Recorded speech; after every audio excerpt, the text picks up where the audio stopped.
Vamos iniciar falando sobre tensão, né, que é uma grandeza, uma característica muito importante, tanto para análise quanto para projeto de uma máquina, de uma peça, de um componente mecânico, de uma estrutura também, né, para o pessoal de engenharia civil também usa muito esse conceito de tensão.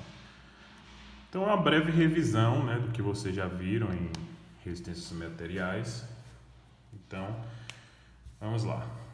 Então, imagina um sólido deformável que está submetido a um carregamento externo. Vou colocar aqui esse carregamento, F1. Forças concentradas, vou colocar cargas distribuídas.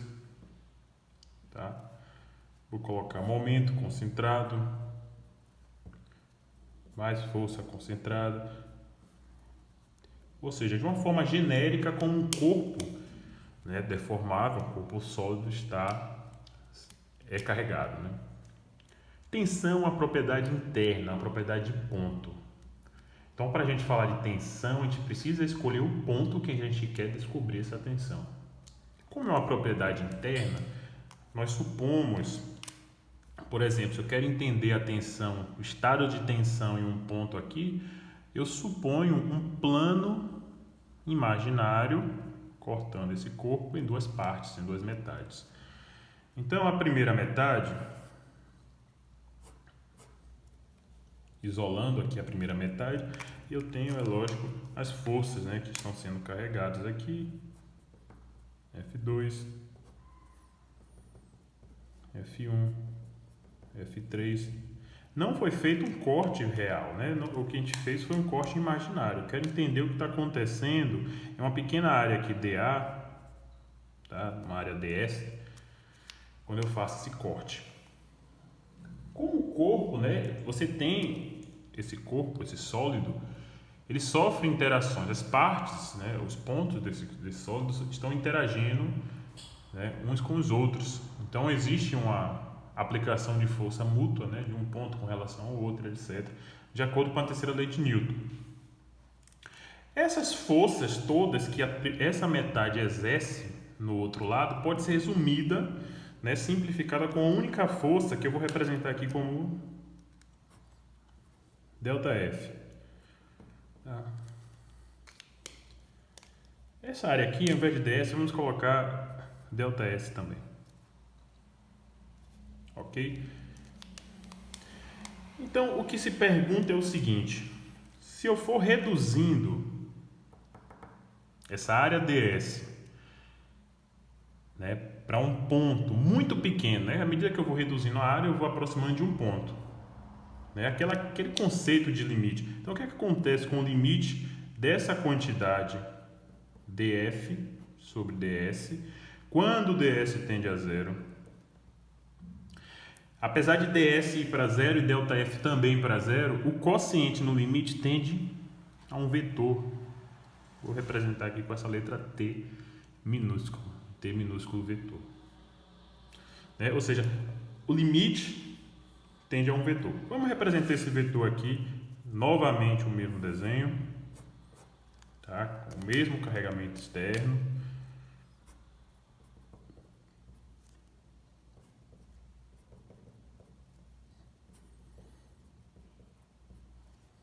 E nessa área agora sim, ds, né, é uma área muito pequena, tá aqui, e eu represento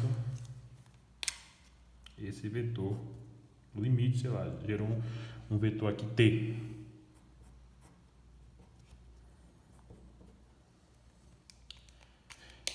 Esse vetor, ele é chamado de vetor tensão, vetor de Cauchy, tá, por causa do nome da pessoa lá que descobriu esse fato. Vamos colocar aqui, né, vetor de Cauchy, né, ou vetor tensão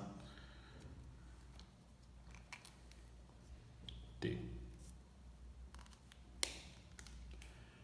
Então, a propriedade interna. A segunda metade do corpo está respondendo, né, essa força é a força que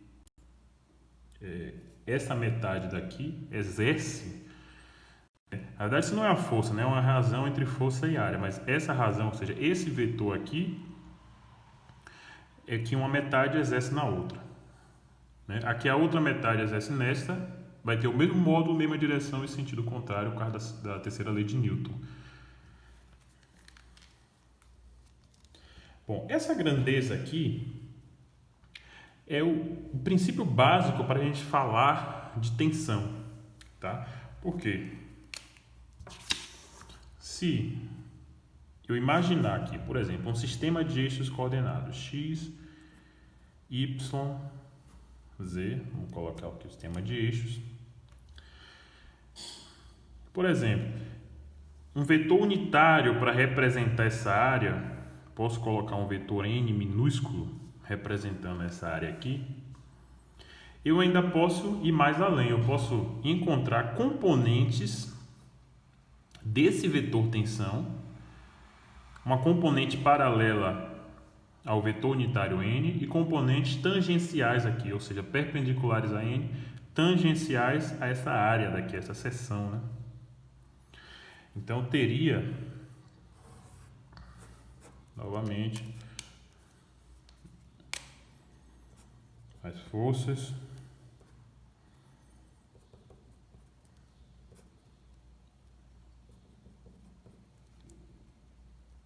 eu teria uma componente aqui, certo?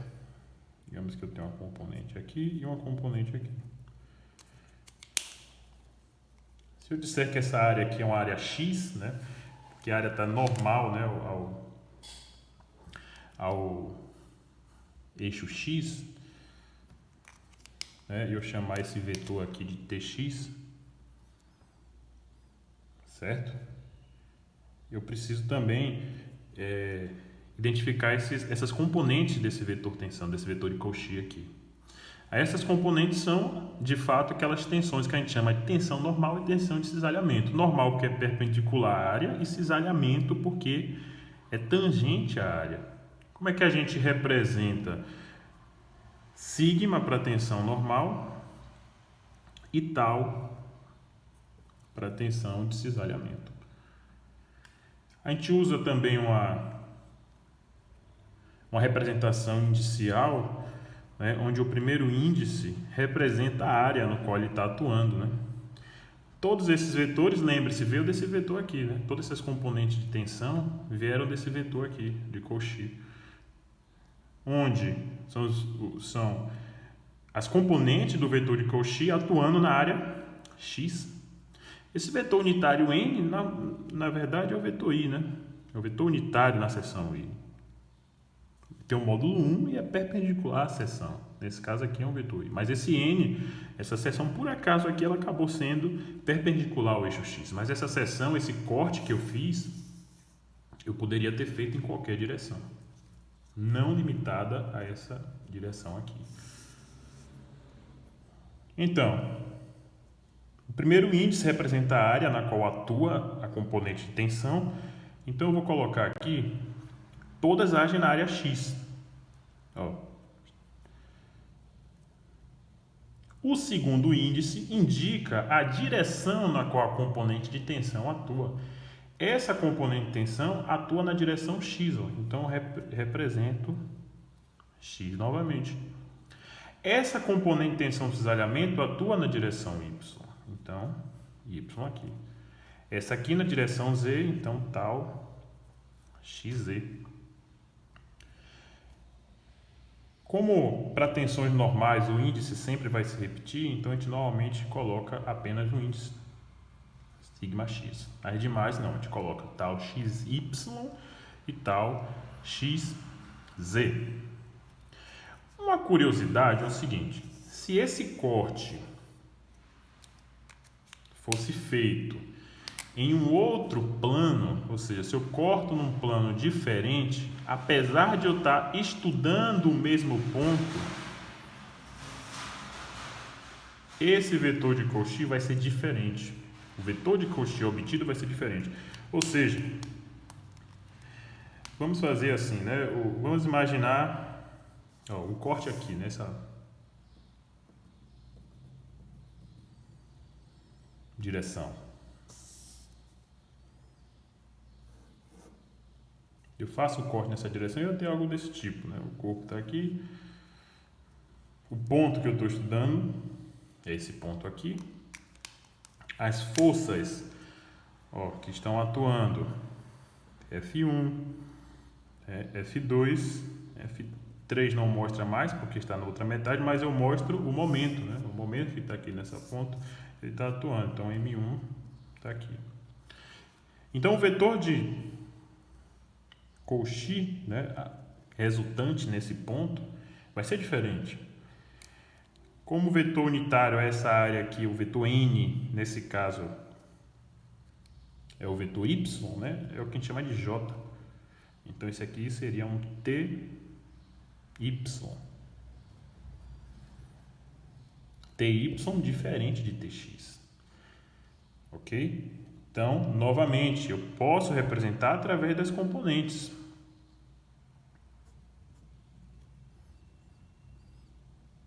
Então, posso colocar as componentes normal e tangencial aqui. Ou seja, aqui seria sigma y, né? Ou seja, sigma y. Aqui, tal y. E a direção que atua x. E aqui, tal y e a direção que atua z. Mas o importante, o que é interessante notar, é que a componente, esses vetores de Cauchy, para o mesmo ponto, são diferentes dependendo da orientação do corte, ou seja, depende da área que eu pego. Então, eu não consigo representar a tensão apenas com um vetor com 3 componentes. Eu preciso ir mais além. É por isso que o ente matemático utilizado para representar a tensão não é mais um vetor, é um tensor. Então, a gente representa a tensão através de um tensor que nada mais é que uma matriz, tá? Da seguinte forma.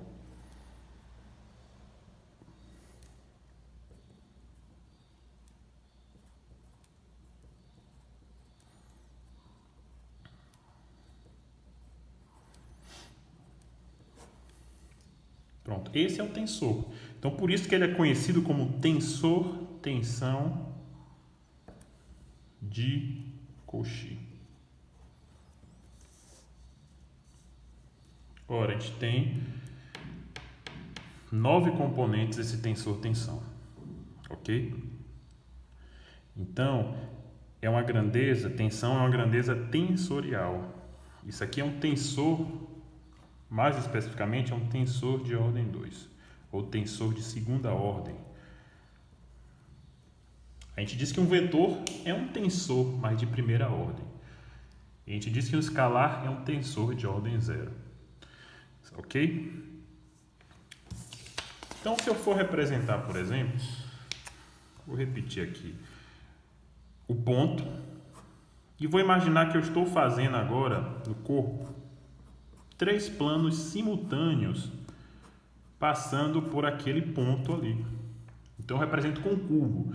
É lógico, é um cubo de dimensões muito pequenas, né? A gente representa assim grande para vocês enxergarem, mas as dimensões do cubo são muito pequenas. Então, eu posso até colocar aqui dx, dz e dy para forçar a ideia de que é um ponto, é um cubo, né? Muito pequeno.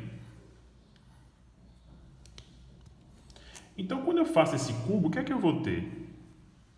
Em tese, eu posso ter todas as componentes de tensão para todas as faces. Eu posso representar aqui.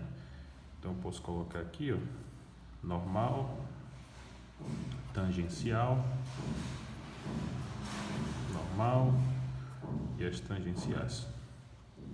E aí eu sigo aquela nomenclatura, né? Sigma x, aqui é a face x, né? Aqui é a face x, mas na direção z. Aqui sigma y, a face y na direção x, a face y na direção z, aqui sigma z, aqui a face z na direção y e aqui a face z na direção x. Essas tensões, elas atuam em todas as faces. As faces não mostradas, mas estão atrás do cubo, também existem essas tensões. É lógico, só que elas vão atuar em sentido diferente, sentido contrário, para manter o bloquinho em equilíbrio. Esse pontinho aqui, o corpo em equilíbrio, e não tem aceleração. Então, a resultante, né, de força tem que ser zero. Então, obviamente que as tensões que atuam em faces opostas, por exemplo, aqui embaixo tem uma face, não está sendo mostrada.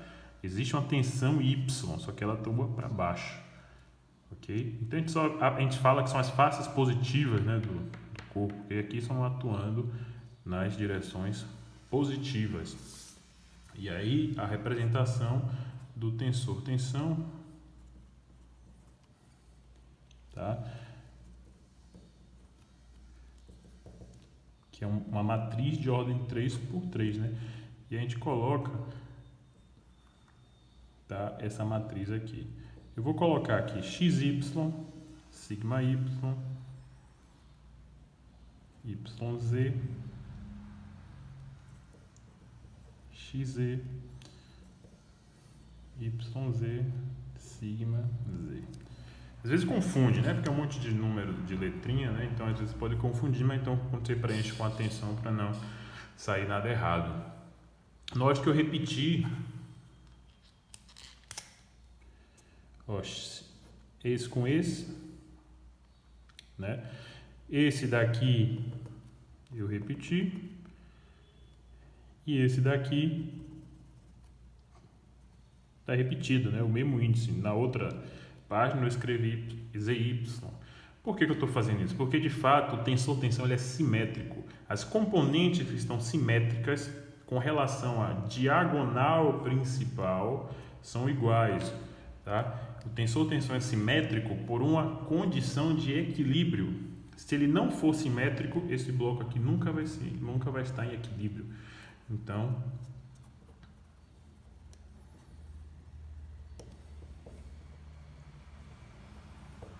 simétrico, ok?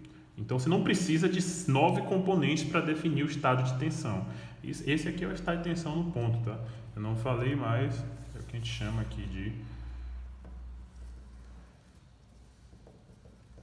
estado de tensão. É isso aqui, são todas as componentes em direções, em 3 direções mutuamente perpendiculares.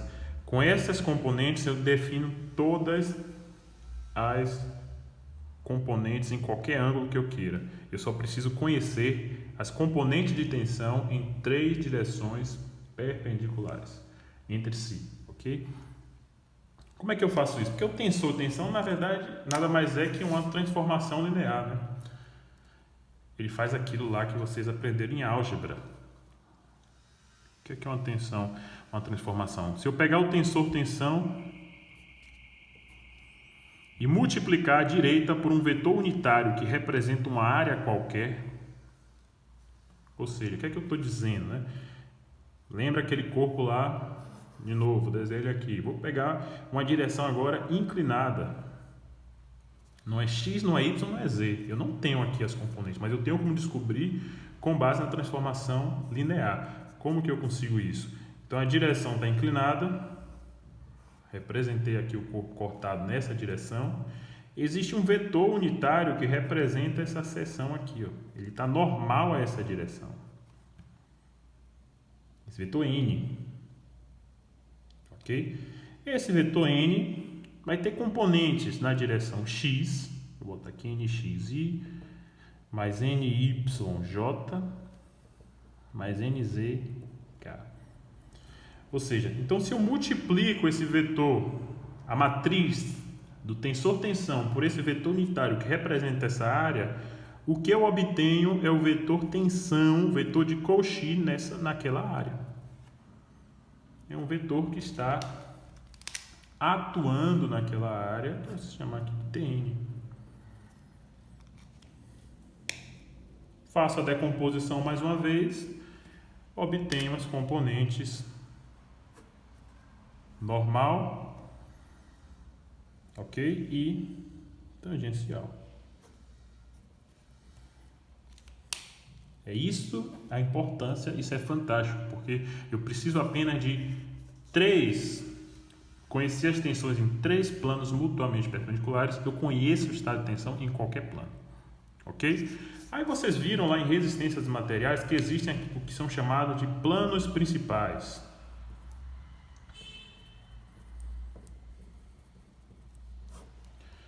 O que são os planos principais? São planos onde as tensões de cisalhamento são nulas. Ou seja, em planos principais, como é que vai estar o tensor-tensão? Eu vou ter só... Não necessariamente é x, y, z. Vamos usar 1, 2, 3, ok?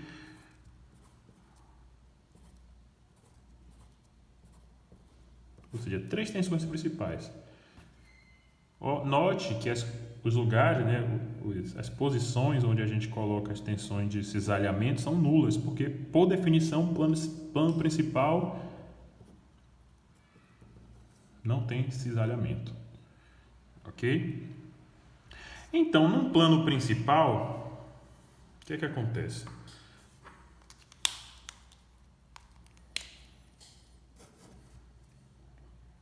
Se eu obtenho para um corpo genérico, tá? Um plano N, um vetor unitário, o vetor de Cauchy em qualquer plano principal sempre vai ter essa direção aqui. Sempre vai estar paralelo ao vetor unitário. Por que ele tem que estar paralelo? Para ele não gerar componente tangencial. Se ele gerar componente tangencial, deixa de ser um plano principal, que você vai estar gerando tensão tangencial. Ok? Então sempre vai acontecer isso aqui.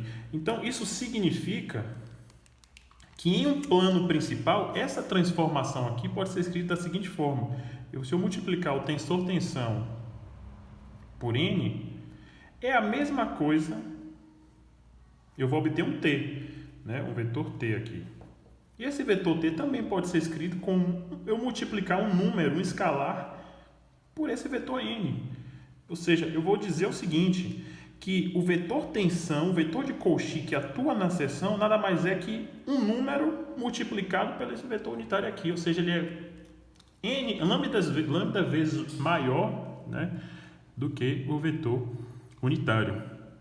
É lógico que essa operação aqui eu não posso fazer, porque eu tenho 3 por 3 aqui, e aqui eu tenho esse vetor n, né, escrito na forma de vetor coluna, né? De matriz coluna. Então, o que é que eu faço? Eu multiplico pela matriz identidade. Lembre-se, matriz identidade é essa aqui, ó. 1, 0, 0, 0, 1, 0, 0, 0, 1, né? Ou seja, todos os elementos da diagonal principal são 1 e os demais são nulos. É o que chama de matriz identidade. Ora, agora eu posso passar aqui para o lado, né? T menos lambda I vezes N igual a 0. O que é que eu tenho aqui? É um sistema de equações. Por quê? Porque são matrizes de ordem 3 por 3. Eu tenho 3 equações, 3 incógnitas. Quem são as incógnitas? Lambda 1, lambda 2, lambda 3. Como é que eu respondo isso aqui? Como é que eu resolvo? Primeiro, matematicamente falando, ou o termo entre parênteses tem que ser 0, ou o vetor unitário tem que ser 0. No sentido físico, não faz sentido você ter o vetor unitário nulo, porque ele existe. Logo, essa T menos lambda I tem que ser igual a 0. Ok? Como é que eu garanto? Só que aqui você tem que lembrar que existe uma solução trivial. O que é a solução trivial? As raízes dessa equação, tá? Essa equação é cúbica. Tá? Vou fazer aqui, quem é essa matriz T menos lambda I, para talvez fique mais claro. Lembrando que I é a matriz de identidade e T é o tensor-tensão. Então, sigma x menos lambda tal xy, tal xz, tal xy, sigma y menos lambda, tal yz, tal xz, tal yz, é o mesmo elemento porque é simétrico, e sigma z menos lambda.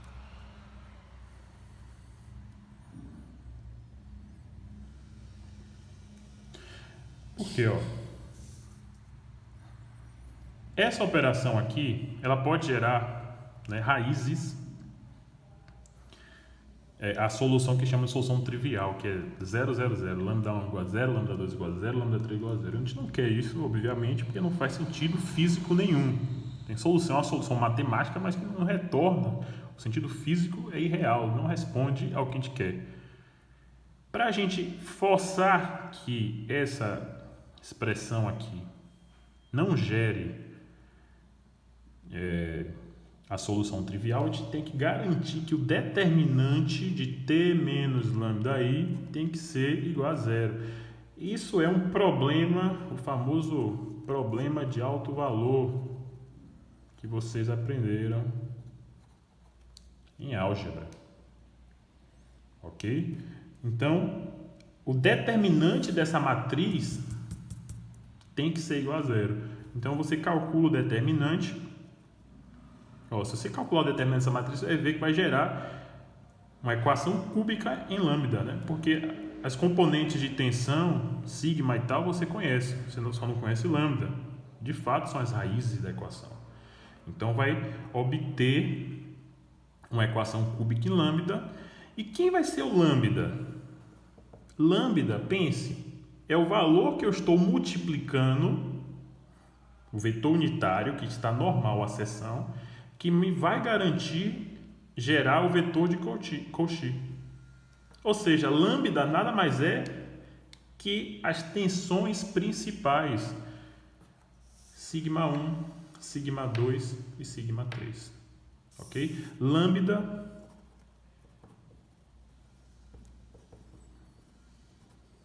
conhecer as tensões principais é muito importante em problemas de critérios de resistência, que é o primeiro assunto que a gente vai estudar. Então, por isso que eu estou fazendo essa revisão aqui, ok? Você precisa conhecer quem são as tensões principais. Então, você pega o tensor tensão menos lambda i igual a zero.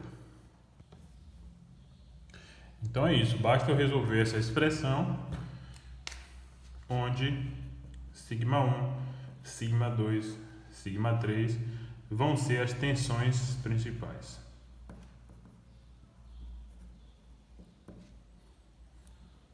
Mas para isso eu preciso saber, né, obviamente, os valores de tensões em três planos mutuamente perpendiculares.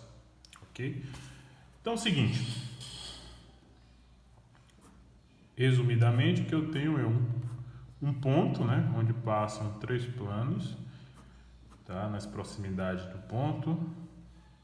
E esse ponto aqui no sistema de eixos x, y, z, esses pontos, esse ponto tem as componentes, né, de tensões normais e tensões de cisalhamento.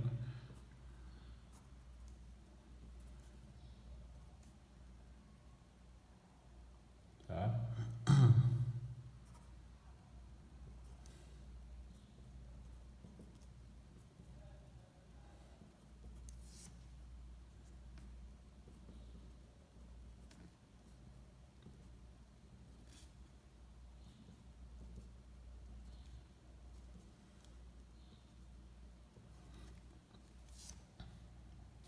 E eu consigo uma orientação em três planos perpendiculares entre si, porém com uma orientação específica, onde eu obtenho, né, as tensões principais, que eu chamo de sigma 1, sigma 2 e sigma 3, ok? Ou seja, nas faces só atuam as tensões normais, não tem tensão de cisalhamento. Essas são as tensões principais, são os valores de lambda 1, lambda 2, lambda 3. Por convenção, normalmente se coloca que sigma 1 é a maior das tensões principais, sigma 2 é uma tensão intermediária e sigma 3 é a menor das tensões principais, ok? E não só isso, as tensões principais elas são absolutas, ou seja, de todas as tensões possíveis, né, em todas as orientações possíveis que atuam para o mesmo ponto do sólido, a tensão principal 1 vai ser a maior de todas elas, ou seja, a maior de todas as tensões normais, e sigma 3 é a menor, tá, de todas as tensões normais, ou seja, elas são absolutas. O tensor-tensão, tá,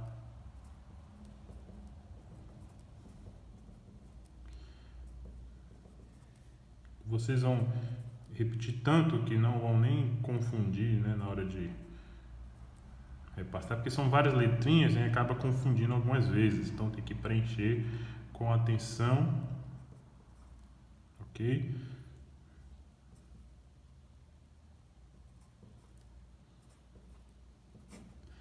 Ele tem algumas propriedades que vai ser útil para a gente escrever essa equação aqui, que é a equação característica, é a equação determinante igual a zero.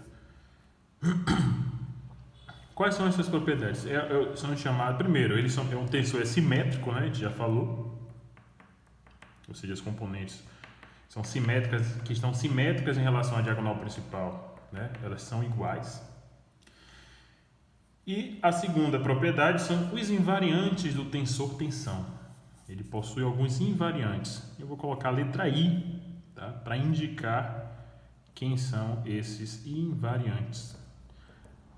Nesta ordem. Primeiro, o que são invariantes? Esse tensor está escrito, né? Lembre-se, ele está escrito para essa orientação x, y, z. Se eu pegar uma orientação arbitrária, esse tensor já não vai ser escrito com essas componentes, né? Os valores dos elementos da matriz vão mudar, porque o objeto, né, o corpo, está sendo mudado de orientação. Por exemplo, aqui esse tensor-tensão está exatamente nos planos, nas direções principais. Note que as tensões de cisalhamento já não aparecem, né? É o mesmo estado de tensão, só que está representado em um plano diferente, em planos diferentes. Mas o estado de tensão é o mesmo. Porém, tem algumas propriedades que não mudam, tá? Mesmo eu mudando a orientação do corpo. É o que a gente chama de invariantes.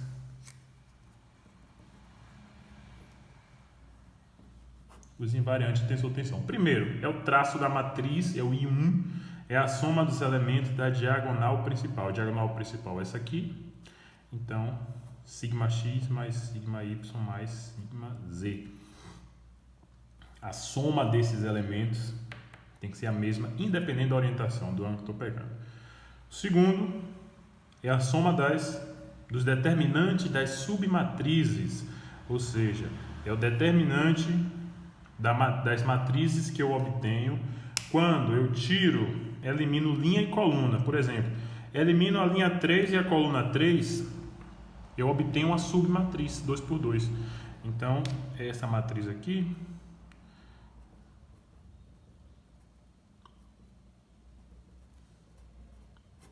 Mais o determinante, elimina agora a linha 2 e a coluna 2. Note, eu obtenho outra matriz de ordem 2×2. Eu represento aqui, ó, sigma x, tal xz,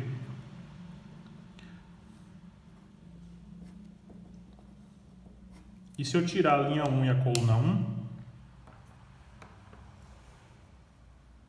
eu obtenho uma submatriz, né? Eu tenho mais outro determinante. Então, vou colocar aqui sigma y, tal yz.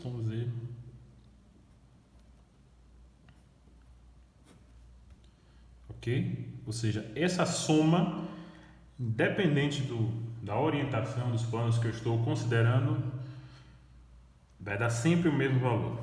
E o terceiro invariante é o determinante da matriz cheia. Matriz cheia, matriz completa, sem tirar linha e sem tirar coluna nenhuma.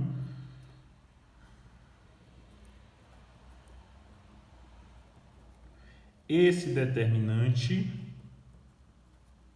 ele é constante, tá? Em qualquer orientação. Então, são invariantes. Não muda. Ok? Se você fizer o cálculo errado, ou você calculou errado, ou você errou de alguma forma, né? Bom, para que servem esses invariantes? Muito úteis para eu responder essa matriz aqui.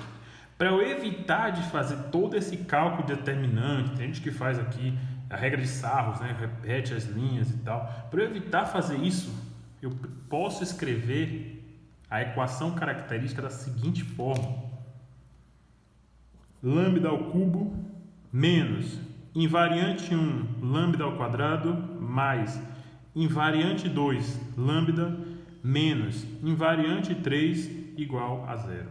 Essa equação aqui é a equação que você vai obter quando você responde, você faz isso aqui, que o determinante tem que ser igual a zero.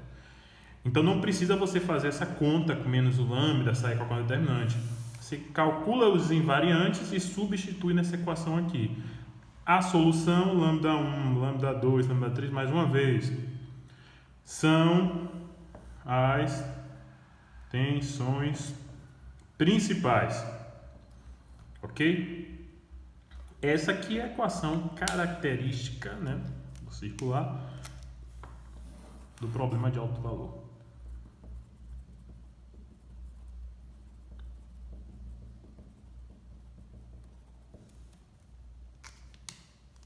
Pronto. E aí você acha as tensões principais. Lógico, matriz, tensor, tensão. Se os valores são reais, as tensões principais, a solução também tem que ser números reais. Se você achou complexo, está errado. E como a gente não vai ter também tensão complexa, ou seja, sempre vão ser tensões números reais. Aí você obtém da calculadora, de um MATLAB, etc. Porque o objetivo é encontrar as tensões principais, que é o ponto de partida. Certo? Bom, uma outra abordagem de estudar, de analisar o estado de tensões em um ponto é o ciclo de Mohr, né? Que vocês viram lá em resistências materiais. Vocês podem também usar o ciclo de Mohr para calcular as tensões principais. Ok? Algumas vezes é mais fácil calcular através do ciclo de Mohr, outras vezes é mais fácil calcular pelo tensor-tensão. Ok? Então, lembrando o seguinte, que para um estado de tensões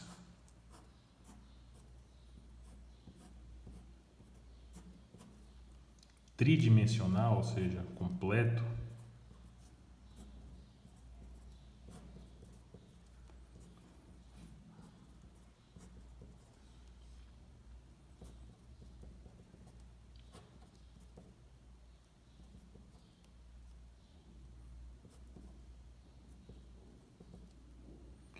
vamos só preencher aqui, né?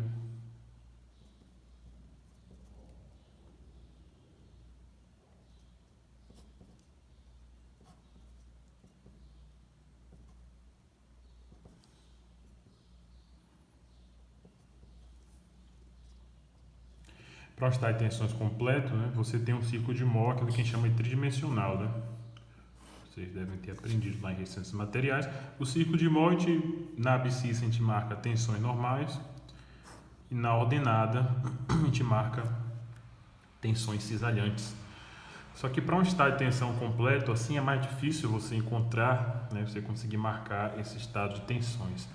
Então é recomendado que você primeiro encontre as tensões principais através do tensor-tensão, ok? Então você vai achar lá sigma 1, sigma 2 e sigma 3, ok? E aí você marque, né? Primeiro, isso aqui você vai estudando plano a plano, ok? Essa é a maneira de você marcar um estado de tensões tridimensional no ciclo de Mohr. Ou seja, sigma 1, primeiro para esse plano, a gente tem esse estado aqui.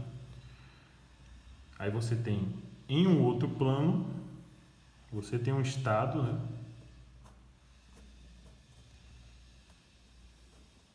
com sigma 1 e sigma 3. Ok? Em um outro plano, você tem um estado com sigma 2 e sigma 3.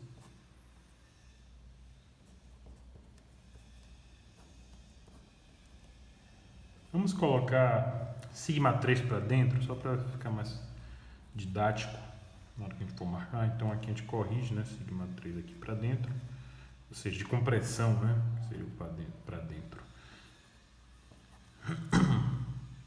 E aí você marca todos os 3 círculos de Mohr no mesmo plano, né? É assim que se marca, é o que chama de círculo de Mohr tridimensional, ok? Então, ache primeiro as tensões principais, estude o bloco, né, o cubo, nas vistas, de plano a plano, certo? E aí você marca. Forma de marcar, vocês devem ter aprendido de uma forma, tem livros que ensinam de outra forma, mas o resultado do círculo de Mohr é sempre o mesmo, né? Marcando tensões normais no eixo X, cisalhantes no eixo Y. Então vamos só mostrando aqui, imaginando que σ1 é maior que σ2, que é maior que σ3, a gente consegue marcar aqui, ó, marca aqui σ1, σ2, e o σ3, se está de compressão, ele é negativo, está aqui, né? Então existe um círculo de Mohr entre σ1 e σ2. Existe um círculo de Mohr entre σ1, entre σ2 e σ3. Tá? E existe um círculo de Mohr entre σ3 e σ1, que é o maiorzão aqui.